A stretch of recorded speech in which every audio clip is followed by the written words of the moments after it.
Hey everyone, my name is Alka और स्वागत है आपका एक और लेक्चर में जहां हम इंडियन पॉलिटी के इम्पॉर्टेंट टॉपिक्स को आसान और सिंपल तरीके से आप तक लाने की कोशिश कर रहे हैं। अभी तक हमने स्टेट गवर्नमेंट और सेंट्रल गवर्नमेंट के जितने भी इम्पॉर्टेंट टॉपिक्स थे उनको अपनी प्लेलिस्ट में ऑलरेडी कवर कर लिया है। आज हम शुरू कर रहे हैं इंडियन पॉलिटी का सबसे पहला चैप्टर, जो है historical background of Indian constitution, यानी कि हमारा कॉन्स्टिट्यूशन कैसे बना, किस किस एक्ट ने उनकी क्या क्या फाउंडेशन रखी और ब्रिटिश रूल के दौरान क्या क्या चेंजेस आए, सब कुछ समझेंगे एक सिंपल और एग्जाम ओरिएंटेड तरीके से। तो चलिए आज का लेक्चर बिना किसी देरी के शुरू करते हैं। तो हिस्टोरिकल बैकग्राउंड में आज का जो हमारा कंटेंट रहेगा वो रहेगा एक ब्रीफ इंट्रोडक्शन, जितने भी चार्टर एक्ट्स थे और गवर्नमेंट ऑफ इंडिया एक्ट्स रहे हैं, और साथ में एक कंक्लूजन। तो चलिए शुरुआत करते हैं आज के इंट्रोडक्शन से।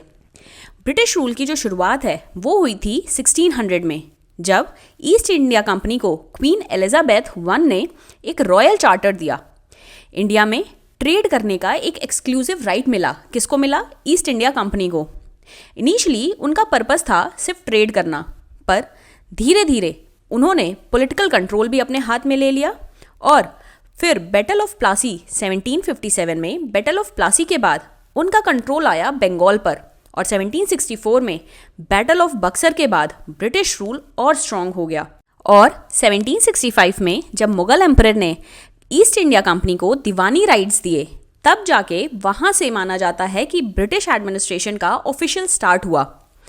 हम जो ब्रिटिश एडमिनिस्ट्रेशन है या फिर जितने भी चार्टर एक्ट्स और गवर्नमेंट ऑफ इंडिया एक्ट्स हैं, उनको दो टाइमलाइन में डिवाइड कर सकते हैं। पहला कंपनी रूल, जो कि 1773 से 1858 तक चला, और सेकंड आता है क्राउन रूल, जो कि 1858 के बाद से 1947 यानी कि इंडिपेंडेंस तक चला। तो हम इस लेक्चर को भी दो पार्ट्स में देखेंगे। सबसे पहले देखेंगे हम कंपनी रूल, और नेक्स्ट लेक्चर में हम देखेंगे क्राउन रूल के बारे में। तो चलिए पहला एक्ट डिस्कस करते हैं। पहला एक्ट था रेगुलेटिंग एक्ट ऑफ 1773। इसमें हमने क्या किया है कि जितने भी चार्टर एक्ट्स थे या फिर जितने भी रेगुलेटिंग एक्ट्स हैं, इंडियन काउंसिल एक्ट्स हैं, उन सारे के जितने भी इंपॉर्टेंट पॉइंट्स हैं उनको बुलेट पॉइंट्स में डिस्कस किया है। तो हर एक पॉइंट को याद करने की कोशिश करिएगा कि किस में क्या चीज़ें दी गई हैं। पहला है रेगुलेटिंग एक्ट ऑफ 1773। ये ब्रिटिश पार्लियामेंट का सबसे पहला अटेम्प्ट था इंडियन के जितने भी अफेयर्स हैं उनको रेगुलेट करने का। इसने पहली बार रिकॉग्नाइज किया political and administrative functions of the company. ये क्वेश्चन पूछा जाता है कि पॉलिटिकल और एडमिनिस्ट्रेटिव फंक्शंस पहली बार किस एक्ट द्वारा रिकॉग्नाइज किए गए? तो रेगुलेटिंग एक्ट ऑफ 1773 के अंडर। और गवर्नर ऑफ बंगाल को गवर्नर जनरल ऑफ बंगाल कहे जाना लगा, और पहले गवर्नर जनरल ऑफ बंगाल बने थे कौन? Warren Hastings. तो गवर्नर ऑफ बंगाल को गवर्नर जनरल ऑफ बंगाल बोले जाने लगा। साथ ही सुप्रीम कोर्ट की स्टैब्लिशमेंट की गई। कहाँ पे की गई? कलकत्ता में की गई 1774 में। कोर्ट ऑफ डायरेक्टर्स के जो कंट्रोल है उसको रेगुलेट किया गया। साथ ही जो गवर्नर ऑफ बंगाल है और गवर्नर ऑफ मद्रास थे, ठीक है, हमारी तीन प्रेसिडेंसीज थी मेन, बंगाल, बॉम्बे और मद्रास, ठीक है। तो उनके जो गवर्नर्स थे, बॉम्बे और मद्रास के जो गवर्नर थे, उनको अंडर कर दिया गया बंगाल के गवर्नर के। तो बंगाल के गवर्नर को सुप्रीमेसी दे दी गई और उन्हीं के अंडर बॉम्बे और मद्रास दोनों के गवर्नर को रख दिया गया। इस एक्ट ने फाउंडेशन रखी किस चीज़ की? सेंट्रल एडमिनिस्ट्रेशन इन इंडिया की। तो यहाँ से हमारा सेंट्रल एडमिनिस्ट्रेशन की तरफ आगे बढ़ते हैं, ठीक है। रेगुलेटिंग एक्ट ऑफ 1773 एक सेंट्रलाइजेशन की तरफ आगे लेके जाएगा। तो हमने क्या क्या देखा 1773 में? सबसे पहले कि इसने रिकॉग्नाइज किया पॉलिटिकल और एडमिनिस्ट्रेटिव फंक्शंस को। गवर्नर ऑफ बंगाल को गवर्नर जनरल ऑफ बंगाल कहे जाने लगा। पहले गवर्नर जनरल ऑफ बंगाल बने वॉरेन हेस्टिंग्स। सुप्रीम कोर्ट की नींव रखी गई, स्टैब्लिशमेंट की गई, और बॉम्बे और मद्रास के जो भी गवर्नर्स थे उनको अंडर रखा गया किसके? गवर्नर ऑफ बंगाल के। और सेंट्रल एडमिनिस्ट्रेशन की फाउंडेशन रखी गई रेगुलेटिंग एक्ट ऑफ 1773 के अंडर। नेक्स्ट हमारा है अमेंडिंग एक्ट ऑफ 1781। ये कुछ भी नहीं था, ये बेसिकली जो 1773 का रेगुलेटिंग एक्ट हमने पास किया था उसमें सुप्रीम कोर्ट के बनने की वजह से एक कन्फ्यूजन क्रिएट हो गई उनके फंक्शंस में कि अब गवर्नर जनरल के क्या फंक्शंस हैं और सुप्रीम कोर्ट का क्या फंक्शन रहेगा। तो उस कन्फ्यूजन को दूर करने के लिए एक अमेंडिंग एक्ट ऑफ 1781 पास किया गया। तो इसमें क्या क्या चीज़ें थी कि ये पास किया गया टू रिमूव द कन्फ्यूजन, जो कि रेगुलेटिंग एक्ट ऑफ 1773 ने क्रिएट किया between the governor general and supreme court. इस एक्ट ने सुप्रीम कोर्ट की पावर को लिमिट करते हुए कहा कि कोर्ट किन किन मैटर्स में इंटरफेयर नहीं कर सकता। पहला कि जो भी गवर्नमेंट के रेवेन्यू मैटर्स हैं उसमें इंटरफेयर नहीं करेगा, और गवर्नर जनरल की जो भी काउंसिल है वो जो भी एक्ट्स बनाएगी उसमें इंटरफेयर नहीं करेगा। तो सुप्रीम कोर्ट के जो जुरिसडिक्शन है उसको रिस्ट्रिक्ट कर दिया गया खाली ब्रिटिश के जितने भी सब्जेक्ट्स हैं उसके लिए, कि जितने भी ब्रिटिश के सब्जेक्ट्स हैं सुप्रीम कोर्ट सिर्फ उन मैटर्स पे ही देखेगी, ना तो गवर्नमेंट के रेवेन्यू मैटर्स पे देखेगी, ना ही जो गवर्नर जनरल जो भी एक्ट्स बनाएंगे उसमें इंटरफेयर करेगी। नेक्स्ट और इम्पॉर्टेंट एक्ट है हमारा पिट्स इंडिया एक्ट ऑफ 1784। इसके अंदर क्या चीज़ें थी कि इसने डिस्टिंग्विश किया कमर्शियल और पॉलिटिकल फंक्शंस को। तो हमने देखा था कि रेगुलेटिंग एक्ट ऑफ 1773 ने रिकॉग्नाइज किया था पॉलिटिकल फंक्शंस और एडमिनिस्ट्रेटिव फंक्शंस को, ठीक है। लेकिन पिट्स इंडिया एक्ट ऑफ 1784 क्या करता है, डिस्टिंग्विश करता है कमर्शियल फंक्शंस और पॉलिटिकल फंक्शंस को। ये कमर्शियल फंक्शंस दिए जाते हैं कोर्ट ऑफ डायरेक्टर्स के पास और पॉलिटिकल फंक्शंस दिए जाते हैं बोर्ड ऑफ कंट्रोल के पास। अब यहाँ पे कंफ्यूजन क्रिएट हो सकती है कि कोर्ट ऑफ डायरेक्टर्स क्या थे और बोर्ड ऑफ कंट्रोल क्या चीज़ है। तो दो बॉडीज़ बनाई गई। पहली तो कोर्ट ऑफ डायरेक्टर्स, जो कि हमने देखा रेगुलेटिंग एक्ट ऑफ 1773 में बनाया गया, ठीक है। तो पहले भी एग्जिस्ट करता था, लेकिन कोर्ट ऑफ डायरेक्टर्स का जो मेन शुरुआत है वो 1773 से हुआ, और बोर्ड ऑफ कंट्रोल जो है वो पिट्स इंडिया एक्ट के अंडर बनाया गया। ये याद रखना है कि बोर्ड ऑफ कंट्रोल एक पॉलिटिकल बॉडी है, ठीक है। ये ब्रिटिश गवर्नमेंट को रिस्पॉन्सिबल है। दोनों ही लंदन बेस्ड है, ऐसा नहीं है कि एक इंडिया में है एक लंदन में, दोनों ही लंदन बेस्ड है। लेकिन कोर्ट ऑफ डायरेक्टर्स जो है वो बेसिकली जो कंपनी का ट्रेड और कॉमर्शियल अफेयर्स है उसको देखेगी, ठीक है। और जो बोर्ड ऑफ कंट्रोल है वो बेसिकली पॉलिटिकल सुपरविजन करेगी। ये जो भी पॉलिटिकल अफेयर्स हैं वो बोर्ड ऑफ कंट्रोल देखेगा। तो बोर्ड ऑफ कंट्रोल जो रिस्पॉन्सिबल है वो ब्रिटिश गवर्नमेंट को रिस्पॉन्सिबल है, वो इंडिया में कंपनी के अफेयर्स को देखेगा। और कोर्ट ऑफ डायरेक्टर्स एक तरीके से कंपनी के मालिक लोग हैं, ठीक है। वो अपनी ही कंपनी के ट्रेड और कॉमर्शियल अफेयर्स को देखेंगे। तो पिट्स इंडिया एक्ट ने क्या किया, पॉलिटिकल और कमर्शियल अफेयर्स को अलग अलग किया। कमर्शियल अफेयर्स दे दिए गए कोर्ट ऑफ डायरेक्टर्स के पास, यानी कंपनी के जो भी कोर्ट ऑफ डायरेक्टर्स हैं उनको दे दिए गए, और पॉलिटिकल अफेयर्स दे दिया गया, एक अलग से बॉडी बनाई गई बोर्ड ऑफ कंट्रोल, उसको दे दिया गया पॉलिटिकल अफेयर्स। वो अब जितने भी कंपनी के पॉलिटिकल अफेयर्स थे या पॉलिटिकल सुपरविजन थे वो उसको देखेगा। ब्रिटिश गवर्नमेंट ने अपना डायरेक्ट कंट्रोल इसी एक्ट के थ्रू इस्टेब्लिश किया। कंपनी ने ट्रेड कंटिन्यू रखा, पर पॉलिसी डिसीजंस जो हैं अब बोर्ड के थ्रू होते हैं। कंपनी की जो भी टेरिटरी है उसको अब हम कहने लगे ब्रिटिश पजेशंस, ठीक है। इस एक्ट के थ्रू याद रखना है, ये इंपॉर्टेंट पॉइंट है कि जो डुअल कंट्रोल सिस्टम है वो पिट्स इंडिया एक्ट ने शुरू किया, कि कंपनी का भी राज रहेगा और ब्रिटिश गवर्नमेंट का भी राज रहेगा। तो पिट्स इंडिया एक्ट में क्या क्या चीज़ें देखी, मेन चीज़ यही है कि उसने कमर्शियल और पॉलिटिकल फंक्शंस को अलग अलग किया। एक पॉलिटिकल फंक्शंस के लिए बोर्ड ऑफ कंट्रोल बनाया और कमर्शियल फंक्शंस चले गए कोर्ट ऑफ डायरेक्टर्स के पास, और डुअल कंट्रोल सिस्टम का एस्टैब्लिशमेंट हुआ। नेक्स्ट है हमारा charter act of 1793। East India company का जो चार्टर था उसको 20 साल के लिए, अगले 20 साल के लिए रीन्यू कर दिया गया। गवर्नर जनरल की पावर को इंक्रीज कर दिया गया over the Bombay and Madras. हमने देखा था 1773 में सबसे पहले तो पॉलिटिकल और एडमिनिस्ट्रेटिव फंक्शंस को रिकॉग्नाइज किया गया था, और जो बंगाल था, ठीक है, बंगाल के गवर्नर को गवर्नर जनरल कह दिया गया। वॉरेन हेस्टिंग्स पहले गवर्नर जनरल बने, और बॉम्बे और मद्रास के जो गवर्नर हैं उनको अंडर रख दिया गया बंगाल के। तो अब 1793 एक्ट ने क्या किया, गवर्नर जनरल की पावर को इंक्रीज कर दिया गया over Bombay and Madras. Company की जो ट्रेड मोनोपोली है वो कंटिन्यू रही, कि सिर्फ ईस्ट इंडिया कंपनी ही इंडिया में ट्रेड कर सकती है। सैलरीज ऑफ ब्रिटिश ऑफिशियल्स हैं उसको क्या किया गया, इंडियन रेवेन्यूज़ के थ्रू पे किया जाएगा, और गवर्नर जनरल काउंसिल की पावर को कंफर्म किया। तो 1793 ने ज़्यादा कुछ नहीं बताया, बस 20 साल के लिए आगे बढ़ाया कंपनी के चार्टर को और गवर्नर जनरल की पावर को इंक्रीज़ किया और बोला कि जो कंपनी की जो ट्रेड मोनोपोली है वो कंटिन्यू रहेगी। नेक्स्ट है हमारा चार्टर एक्ट ऑफ 1813। ये भी एक इम्पॉर्टेंट एक्ट है। इसमें क्या क्या चीज़ें थी कि जो ट्रेड की हमने देखा ना 1793 में कि ट्रेड मोनोपोली कंटिन्यू रखी गई। 1813 में चार्टर एक्ट ऑफ 1813 में कंपनी का जो ट्रेड मोनोपोली था उसको एंड कर दिया गया। ठीक है, उसमें बोला गया कि अब बाकी कंपनीज भी इंडिया में ट्रेड के लिए आ सकती हैं, लेकिन 2 एक्सेप्शंस दिए। पहला, ट्रेड विद चाइना और ट्रेड इन टी। इन 2 चीज़ों में कंपनी की मोनोपोली अभी भी रहेगी, लेकिन जो ट्रेड मोनोपोली है वो एंड कर दी गई। ब्रिटिशर्स को इंडिया में मिशनरी एक्टिविटीज़ करने की परमिशन मिली।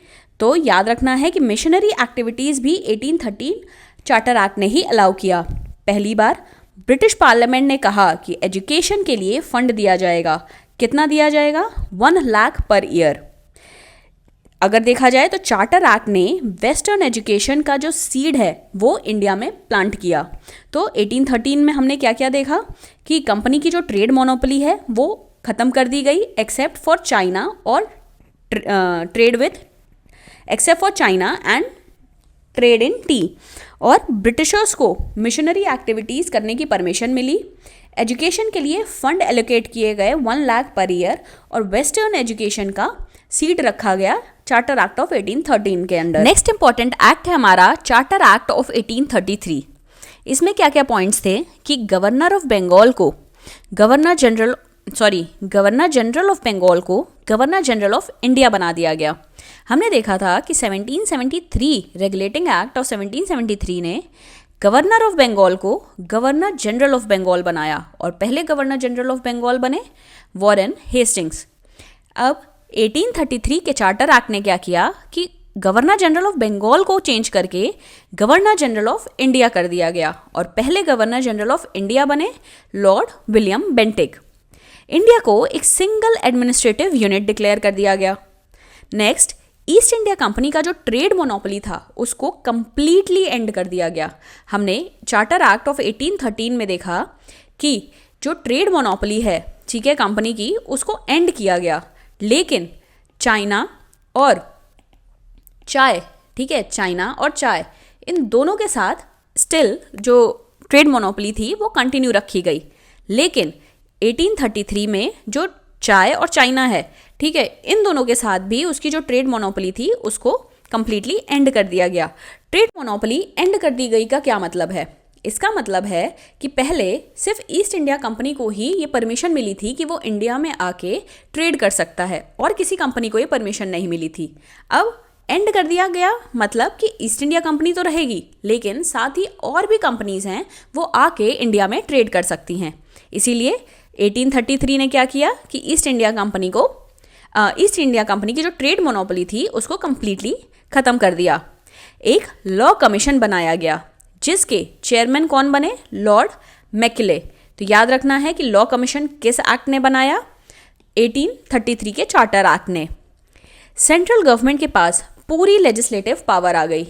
यहाँ पे अगर हम चाहें तो कह सकते हैं कि जो चार्टर एक्ट ऑफ 1833 है वो सेंट्रलाइजेशन का पीक था हमारा। ठीक है, स्टार्ट हुआ था रेगुलेटिंग एक्ट ऑफ 1733 से और 1833 पे इसका पीक 1773 से 1773 से सेंट्रलाइजेशन की स्टार्ट हुई थी और 1833 पे आके सेंट्रलाइजेशन का पीक आ जाता है। ठीक है कि सेंट्रल गवर्नमेंट के पास सारी लेजिस्लेटिव पावर आ गई और प्रोविंसेस की जो पावर है वो ख़त्म कर दी गई। अब जो कंपनी है वो सिर्फ एक एडमिनिस्ट्रेटिव बॉडी है, उसके जो कमर्शियल फंक्शंस थे उसको भी एंड कर दिए गए। तो चार्टर एक्ट ऑफ 1833 में हमने क्या देखा कि गवर्नर जनरल ऑफ बंगाल को गवर्नर जनरल ऑफ इंडिया बना दिया गया। पहले गवर्नर जनरल ऑफ बंगाल बने लॉर्ड विलियम बेंटिक। इंडिया को एक सिंगल एडमिनिस्ट्रेटिव यूनिट डिक्लेयर कर दिया गया। ईस्ट इंडिया कंपनी की जो ट्रेड मोनोपोली थी उसको कंप्लीटली एंड कर दिया गया। एक लॉ कमीशन बनाया गया जिसके चेयरमैन बने लॉर्ड मैकिले। सेंट्रल गवर्नमेंट के पास सारी लेजिस्लेटिव पावर्स आ गई और कंपनी सिर्फ एक एडमिनिस्ट्रेटिव बॉडी बनकर रह गई है। नेक्स्ट हम बात करेंगे चार्टर एक्ट ऑफ 1853 का, जिसमें ईस्ट इंडिया कंपनी का जो रूल है उसको रीन्यू किया गया, बट पहली बार ऐसा हुआ कि इस रूल को without any time limit renew किया गया। अभी तक हमने जितने भी चार्टर एक्ट्स देखे उन सभी को 20-20 साल के लिए हर बार रीन्यू किया जा रहा था। 1813 हुआ, फिर 1833 हुआ, उसके बाद 1853 हुआ, लेकिन 1853 के चार्टर में फर्स्ट टाइम जो कंपनी के रूल है उसको without any time limit renew किया गया। नेक्स्ट, लेजिस्लेटिव और एग्जीक्यूटिव फंक्शंस को सेपरेट किया गया। हमने देखा कि 1773 के रेगुलेटिंग एक्ट में पॉलिटिकल और एडमिनिस्ट्रेटिव फंक्शंस को रिकॉग्नाइज किया गया। पिट्स इंडिया एक्ट ऑफ 1784 में पॉलिटिकल और कमर्शियल फंक्शंस को अलग अलग किया गया। जब चार्टर एक्ट ऑफ 1853 आया तो उसमें लेजिस्लेटिव और एग्जीक्यूटिव फंक्शंस को सेपरेट किया गया।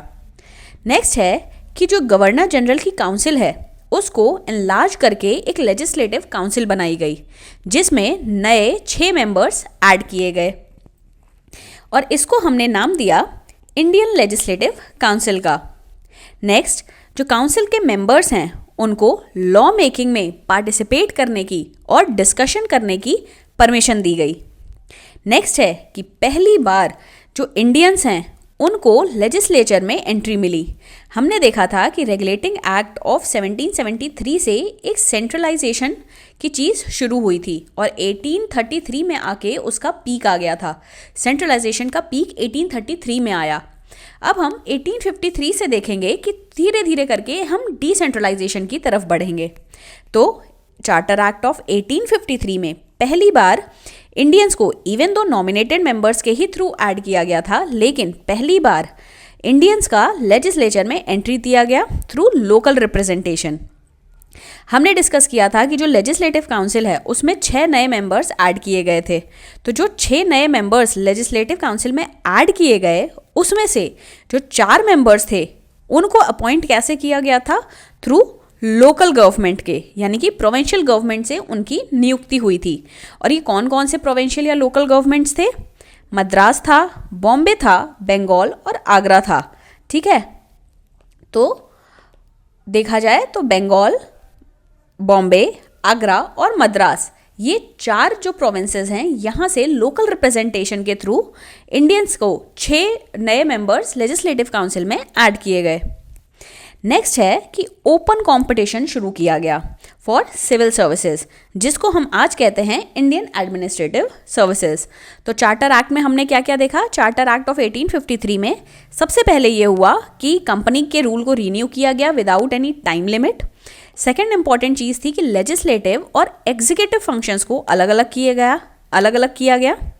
गवर्नर जनरल की काउंसिल को एनलार्ज करके 6 नए मेंबर्स ऐड किए गए और जिसमें से 4 मेंबर्स का लोकल रिप्रेजेंटेशन किया गया। कहाँ से?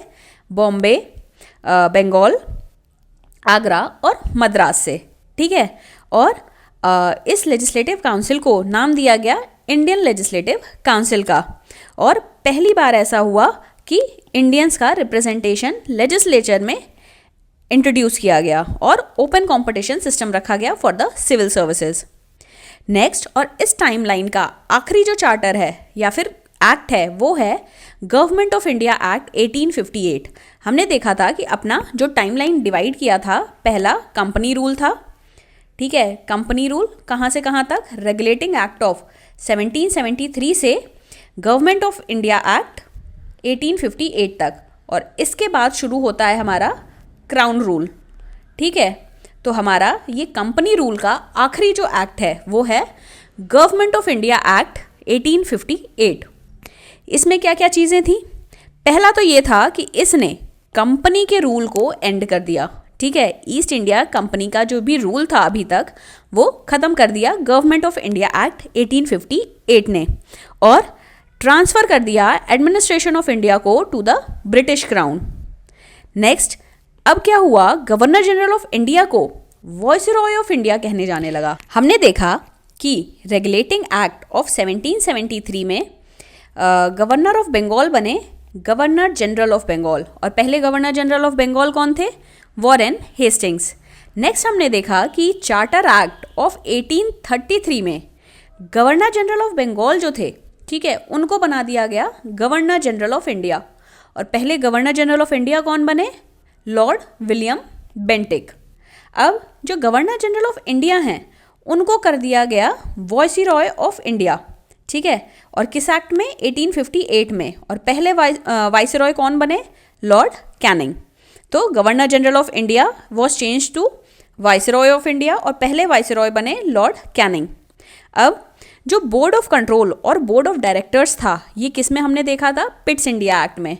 ठीक है, पिट्स इंडिया एक्ट में हमने 1784 के पिट्स इंडिया एक्ट में हमने देखा था कि एक बोर्ड ऑफ कंट्रोल बनाया गया था और एक कोर्ट ऑफ डायरेक्टर्स था, जिसके पास कोर्ट ऑफ डायरेक्टर्स के पास कमर्शियल फंक्शंस थे और बोर्ड ऑफ कंट्रोल के पास पॉलिटिकल फंक्शंस थे। तो इन दोनों को ही government of India act of 1858 ने अबॉलिश कर दिया, ख़त्म कर दिया, और उसकी जगह पे क्रिएट किया एक secretary of state of India for India. ठीक है, तो एक secretary of state for India बनाया गया जिसमें ब्रिटिश पार्लियामेंट के मेंबर्स को रखा गया। साथ ही एक काउंसिल ऑफ इंडिया, ठीक है, यहाँ से कोर्ट ऑफ डायरेक्टर्स और बोर्ड ऑफ कंट्रोल को हटा के दो चीज़ें स्टैब्लिश की गई, एक सेक्रेटरी ऑफ स्टेट और दूसरा एक काउंसिल ऑफ इंडिया बनाई गई जिसमें 15 मेंबर्स रखे गए। इन काउंसिल ऑफ इंडिया को किस लिए बनाया गया? ताकि वो सेक्रेटरी ऑफ स्टेट को असिस्ट कर सके। तो सेक्रेटरी ऑफ स्टेट को असिस्ट करने के लिए एक काउंसिल ऑफ इंडिया स्टैब्लिश की गई जिसमें 15 मेंबर्स रखे गए, जिसका नेचर एडवाइजरी था, वो सिर्फ एडवाइज कर सकती थी सेक्रेटरी ऑफ स्टेट को। नेक्स्ट था कि इस एक्ट ने, गवर्नमेंट ऑफ इंडिया एक्ट 1858 ने जो एडमिनिस्ट्रेशन ऑफ इंडिया था उसको कंप्लीटली अंडर द क्राउन कर दिया। नेक्स्ट जो क्वींस प्रोक्लेमेशन है, इसको गवर्नमेंट ऑफ इंडिया एक्ट 1858 को हम क्वींस प्रोक्लेमेशन भी कहते हैं। तो क्वींस प्रोक्लेमेशन के थ्रू कुछ चीज़ें प्रॉमिस की गई। ठीक है, क्या क्या किया गया कि इक्वालिटी बिफोर लॉ देखा जाएगा, कि चाहे वो इंडियंस हों या ब्रिटिशर्स हों, उनको लॉ के अगेंस्ट इक्वली देखा जाएगा। नेक्स्ट प्रॉमिस किया गया कि रिलीजियस मैटर्स में नॉन इंटरफेरेंस रहेगा, यानी वो रिलीजियस मैटर्स में ब्रिटिशर्स इंटरफेयर नहीं करेंगे। नेक्स्ट था कि protection of Indian princely states and treaties, जो भी ट्रीटीज़ के तहत या फिर जो इंडियन प्रिंसली स्टेट्स होंगी उनको प्रोटेक्ट किया जाएगा। तो ये हमने देखा गवर्नमेंट ऑफ इंडिया एक्ट 1858 में क्या क्या चीज़ें थी। पहला कि इसने ईस्ट इंडिया कंपनी के रूल को एंड कर दिया। सेकेंडली, इसने एडमिनिस्ट्रेशन ऑफ इंडिया को completely under the British crown transfer कर दिया। नेक्स्ट था कि गवर्नर जनरल ऑफ इंडिया को वाइसरॉय ऑफ इंडिया कहने जाने लगा और पहले वाइसरॉय बने हमारे Lord Canning. Court of directors और बोर्ड ऑफ कंट्रोल को अबॉलिश कर दिया गया। इनको ख़त्म करके दो चीज़ें बनाई गई, पहला सेक्रेटरी ऑफ स्टेट और दूसरा council of India. Council of India secretary of state को असिस्ट करने के लिए बनाया गया। ये एक एडवाइजरी बॉडी थी जो 15 मेंबर की बॉडी थी और सिर्फ सेक्रेटरी ऑफ स्टेट को असिस्ट करती थी।